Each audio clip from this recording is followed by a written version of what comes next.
నేనైతే 1 year target పెట్టుకున్నానండి. 1 year లోపల మాక్సిమం 10-15 కేజీస్ అన్నా తగ్గాలని ట్రై చేస్తున్నాను.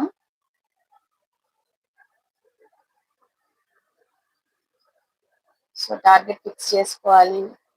దాన్ని సక్సెస్ చేయడానికి ట్రై చేయాలి.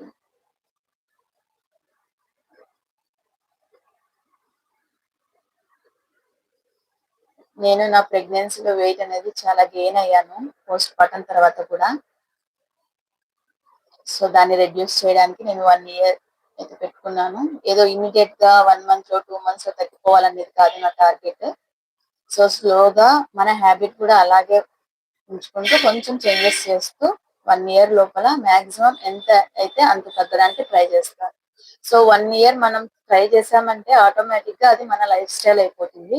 సో మన లైఫ్ స్టైల్ చేంజ్ అయిపోతుంది కాబట్టి ఇంకా మనము హ్యాపీగా వెయిట్ లాస్ జర్నీని ఎంజాయ్ చేయొచ్చు.